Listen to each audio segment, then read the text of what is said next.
많은 사람들은 몸이 쇠약해지고 병이 들고 하게 되면 무엇이 있습니까? 사회적 활동을 하지를 못하게 되는 겁니다. 뭐 그런 분들은 세금을 내지 못한 분들, 어릴 때부터 너무 문제가 돼가지고 노인이 돼서까지 신체적인 문제들, 그리고 정신, 심리적인, 뇌적인 문제가 생겨가지고 세금을 내지 못하는 사람들. 그런 세금을 내지 못하는, 내금을 낼 정도의 그런 사회적인 경제 활동을 못하는 분들에게 어째서 보호를 해주고 거기에 대한 복지 정책을 피해야 되느냐, 문제가 나오게 되는 거죠. 그럴 때 무엇입니까? 우리의 어르신들, 자, 90이 되시고 95세가 되셨는데, 할머니, 할아버지 95세 되는데 그 할머니, 할아버지 경제적 활동 못하고 국가에다 세금도 못 낸다. 이렇게 될 때는 어떻게 됩니까? 다 잘라버려. 그것이 아니라고 하는 거. 바로 사회적 최약자를 갖다가 그들이 행복을 누릴 수 있는 권리를 인정해줘. 그 행복에 대한 그들은 권리가 가지고 있다.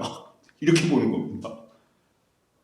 그 행복에 대한 권리가 있고 있는 사람들에게 대해서는 의당 이것이 해주는 게 바로 보호해주는 것이 이것이 바로 사회적 의무이죠. 사회적 책임감이고, 그리고 그것은 어떻게 보면은 옛날식으로 얘기하면 신성불같지만 권리야. 사회적 취약자들의 생존 권리다.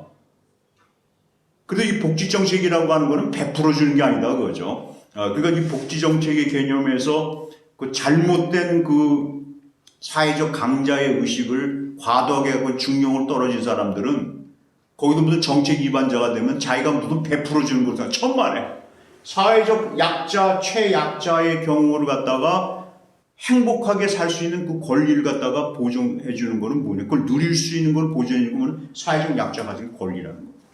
그게 베풀어 주는 게 아니에요, 이거는. 그 권리에 대해서 마땅히 권리 가진 사람에게는 그 권리를 갖다가 보존해 줘야 되는 거. 이게 바로 이제 그 어떻게 보면은 기존의 권리로, 기존의 어떤 것들은 천부인권이다. 이게 천부인권입니다. 인간의 권리 이겁니다. 그래서 이런 정도까지 들어가게 되는데요. 자, 여기까지 왔습니다. 왔는데 우리 짱자꾸 루소 선생님 다시 한번 돌아오면, 자, 문제는 사회적 강자가 공허감이 생기고 불행한 삶이 되고 나쁜 삶을 갖다가 살게 되는 그 하나가 무엇이었냐면은, 사람들이 모이다 보고 그리고 여러 가지 활동하면서 자기가 가지고 있는 어떤 영토의 권리, 자기가 가지고 있는 재산의 권리, 막 이런 거를 막 그냥 보호하기 위해 가지고 막 나가죠. 나가면서 거기에 플러스가 뭐가 딱 되시면은 이 소위 공명심을 강화시킨다는 겁니다. 예, 공명심. 그러니까 자, 귀족이 있습니다. 귀족의 때는 어릴 때의 사교계의 인문이라는 거 있죠. 영화들 보시거나 우리 역사서를 본다거나 혹은 뭐 소설 같은 데 보면 사교계라는 게 있습니다. 사교계는 뭐냐면 그 당시에는 귀족들이 하는 사교계. 근데 그 사교계에 발을 들여놓고 거기에서 소개를 시켜주는 아이들이 있죠. 그거는 부모, 왜냐면 지들끼리 거기서 주거니 받거니 끌어주니 밀어주니 하면서 사는 겁니다. 그게 사교계였습니다. 그럴 때 사교계에 가는 순간에 그 사교계에서는 야, 쟤는 아주 이번에 전쟁터에 나갔는데 대단히 우수했어. 용기, 좋은 신랑감이야. 또 저 교수감은 저 사람은 해가지고 요새 막 꽃을 갖다가 너무 이렇게 화환을 잘 만들어가지고 막 여기 우리 사교장에 이 사교는 이 사교의 이 댄스장이죠. 거기 영화들 보면 오지 않습니까? 댄스장에서 막 꽃을 전 누가 만들어낸 멋이다. 이번에 어느 열 몇 살 된 좀 교수감이다. 그래요. 그런데 여기서 문제가 생겨난 거 뭐냐? 거기서부터 가는 사람들은 뭐냐면은 공명심을 일으킵니다. 그래서 내가 여기서 좀 더 빼어나게 해야지. 서로 빼어나게 해야지. 이게 뭐냐면 서로 인정을 받으려고 하는 그러한 과도한, 즉 중용의 상태에서 벗어난 그러한 플러스적인 것을 갖게 되는 순간에 거기에서 사람들이 이렇게 됐어. 뭘 피우냐면 여기 사회적 강제 입장에서 공허한 발생. 이거 있죠. 참 재밌는 게 있습니다. 뭐냐? 허세가 강해져요. 허세. 아이고 허세. 그걸 배우게 되는 겁니다. 어릴 때부터 그 안에 들어간 허세. 또 플러스 뭐가 있냐면은 경멸감을 굉장히 어떤 경멸감이냐? 나보다 사회적 약자에 속한 그런 사람들, 그런 층에 대해서 경멸감이다. 야, 너네 뭐 이게 오게 돼요. 그러니까 허세 플러스 경멸감을 여기서 이제 배우게 됩니다. 자, 이렇게 보게 되면 무엇이냐면은, 그러면 이것이 제도적으로 해서, 야, 이거 정말 이거는 제도에 대한 분노를 가지고 있는 사람들이 어떻게 하냐면, 이렇게 여기 몇 번 당하죠. 허세 부리고 경멸감을 갖다가 자기한테 퍼붓는, 자기 앞에서 허세 부리고, 혹은 허세는 자기들끼리 막 사회적 강자끼리 허세 부리고, 사회적 약자한테도 막 허세 부리고, 막 경멸하고 그럴 때는 뭐가 들어요? 이 사람들은 허세일 때는 이게 있습니다. 시기심이 있습니다. 여기서 허세를 부리죠. 그럼 뭐가 옵니까? 시기심을 갑니다. 마음속 깊은 곳에서는 내내 하면서 고개를 숙이지만은 속에서는 야 진짜 하게 됩니다. 그리고 시기심 플러스 오게 되면은 모멸감을 느낍니다. 그걸 강하게 하게 됩니다. 그래서 허세와 경멸감과 시기심과 모멸감의 이 악순의 고리가 사회적 약의 시기심 모멸감과 허세와 경멸의 사회적. 그리고 사회적 강자도 마찬가지입니다. 이 사회적 강자는 뭡니까? 자기보다 신분이 낮은 군인으로 따지면은 저 사람은 장교 중에도 하급 장교야, 초급 장교야. 나는 뭔가 고급 장교. 그러니까 하급 고급 나면은 하급에 대해서는 뭔가 막 허세 부리고 경멸. 그러니까 사회적 약자들의 관점에서는 결국은 시기심과 모멸감. 여기서 이제 순환 관계가 들어가면 자 시기심과 모멸감이 같을 때는 무엇이 들어가겠습니까? 그럴 때 여기는 이제 복수심. 그 모멸감을 느끼게 되면 허세와 경멸에 대해서 복수심. 강하게 들어가죠. 복수심이 타오르죠. 그래서 복수심은 뭐냐면 공격성을 갖다가 하게 되십니다. 공격심입니다. 그것이 허세와 관계된 사회적 강자의식이 들어오고 그리고 허세와 경멸감과 이런 데다가 사회적 약자다 하는 측에서는 또 뭐가 들어가 있습니까? 이건 압박감이 들어갑니다. 압박을 시킨 겁니다. 강하게 압박을 시키는 방법이 여러 가지 방법이 있겠죠. 그 중에 하나가 제도화 시키는 거. 너는 어차피 이러한 층에 있으니까 이거는 우리 사회에서 너는 영원히 그럴 수밖에 없다. 아버지가 혹은 할아버지가 무엇이라고 하면 할아버지 아버지가 이러한 농사를 짓는 분이 지금은 농사는 뭐 하면 요새는 테크 영농 뭐 해가지고 이제는 뭐 전부 다 달라지셨죠. 뭐 40분 만에 다 달라질 줄 아는데 또 이렇게 된다. 그러면은 어떤 분이 계시죠? 야 아버지 왜? 저 서울에 가가지고 저도 좀 성공하고 싶습니다. 돈도 많이 벌고 좀 그러고 싶어요. 그러니까 그 아버지 야 너 쓸데없는 생각하지 말라. 왜? 송충이는 뭡니까?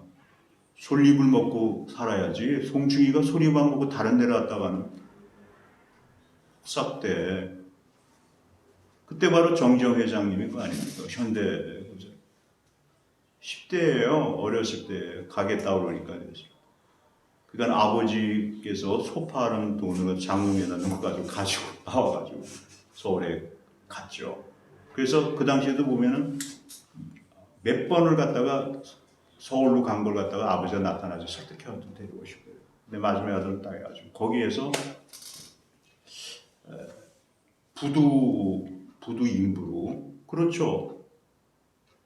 처음에 알바할 게가 어디 있어요. 다 그것이 부두 인부로 어느 정도 조금 지냈는 그 다음에 쌀 가게에 가셨던 거 아닙니까? 쌀 가게 가지고 처음에 물어봤어요. 야 너 쌀 자전거로 배달할 수가 있어? 할 줄 안다고 할 줄 모르는데 그래서 딱 들어가가지고 오케이 딱 들어갔는데 며칠 만에 자전거를 배우고 거기에 쌀가마를 기괴한 걸 갖다가 갖고 계실 정도로 그렇게 만들었습니다.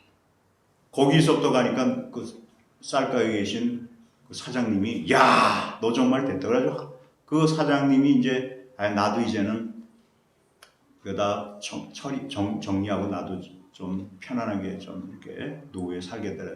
자신의 아들에게 그걸 물려주지 않고 정회장 청년이죠. 정청년에게 해가지고 야, 내가 너에게 그 쌀가게 물려줄 테니까 너 잘해봐.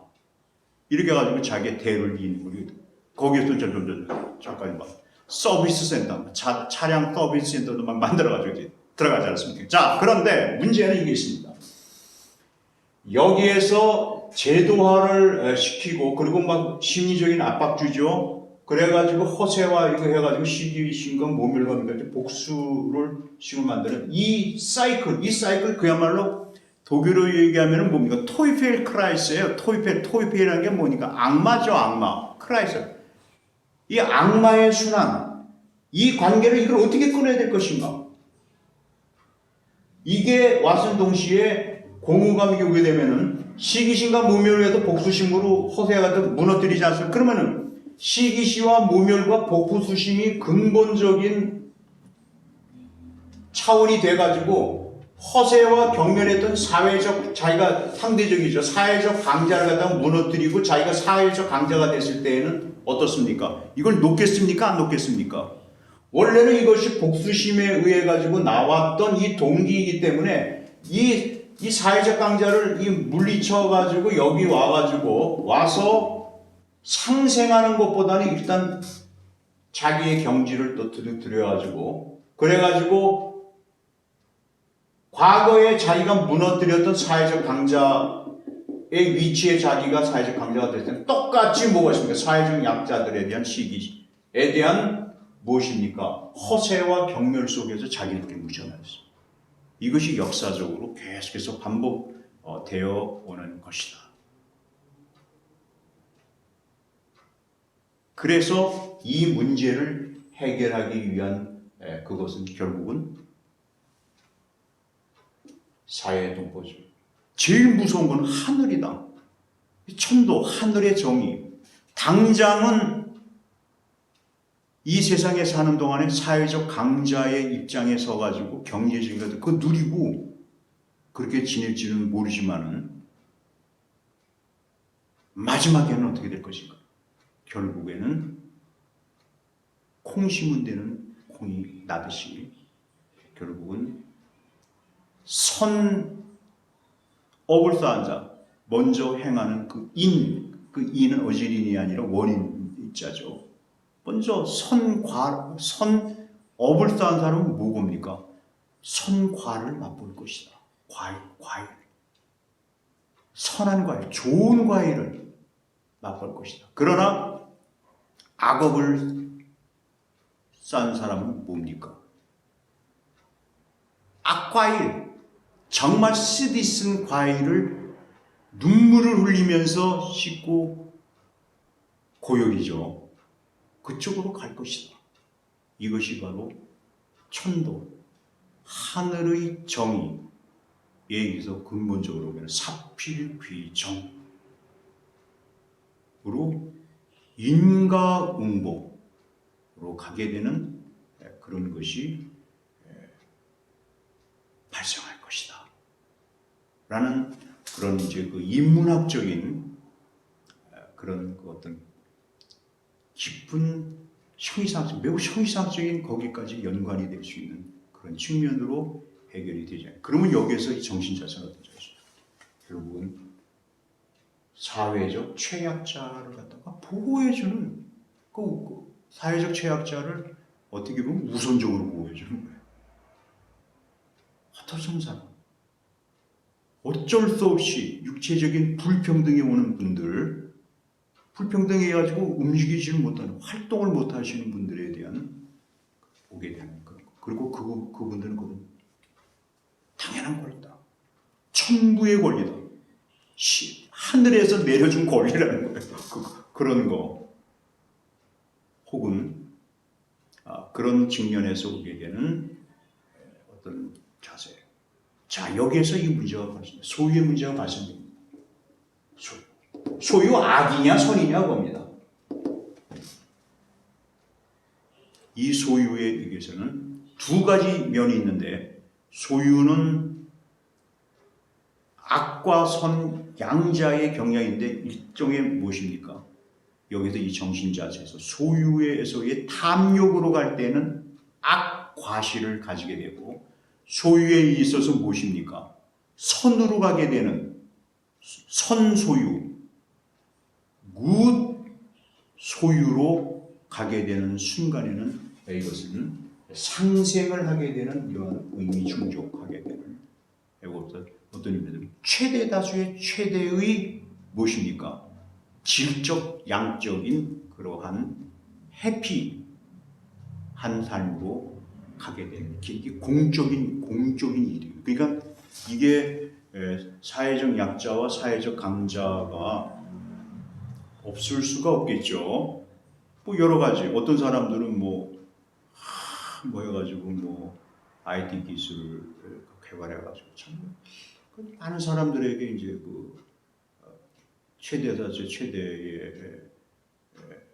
최대의 사람들에게 질적이고 양적인 그러한 해피를 선사한다고 해서 누릴 수 있겠습니다.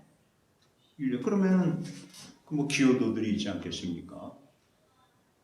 그런데 그래서 어떠한 성과를 누리는 데 있어서의 경제적인 성과 누리고 명예의 성과 누리는데 차등할 수가 있는 거죠.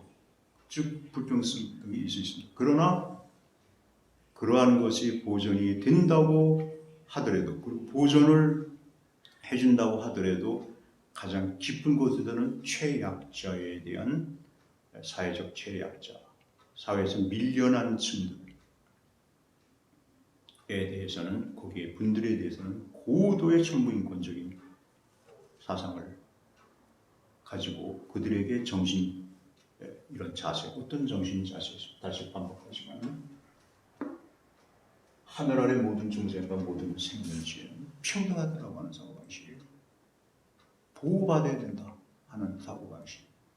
그래서 그걸 여러 가지 주는 거죠. 이게 바로 소유의 선으로 가게, 소유의 선순환으로 갑니다. 그래서 책임감이고 배려심이고 동정심이고 자꾸 이걸 사회제도 하니까 사회적 약속이 감사하죠. 존경하고 가죠. 이게 돌아가는 겁니다. 계속해서 돌아가면서 이제 이렇게 하면서 이 선순환이 계속해서 심화가 되면 심화가 될수록 그걸 어떻게 하냐면 각 개인들은 공통적으로 하는 것입니다. 의미와 가치가 충분한 해피 라이프다, 굿 라이프다 하는 것을 맛본다고 하는 거죠. 그러니까 이런 문제에서 우리가 이제 여러 가지 제도적인 차원에서 이 각자가 가지고 있는 이 소유라고 하는 측면을 어떻게 하면은 모자르지도 않고 넘치지도 않게, 다시 말하면 아이스토텔 선생님께서 얘기하셨던 중용의 그런 정신 자세를 가지고 공동의 사람들이 다 같이 의미와 가치에 충만한 삶을 갈 수 있도록 하는 것, 이런 것에 전환을 시키는 것이다. 그것이 하나의 과제로 남는다는 것이 이 문화에서 인간을 가치를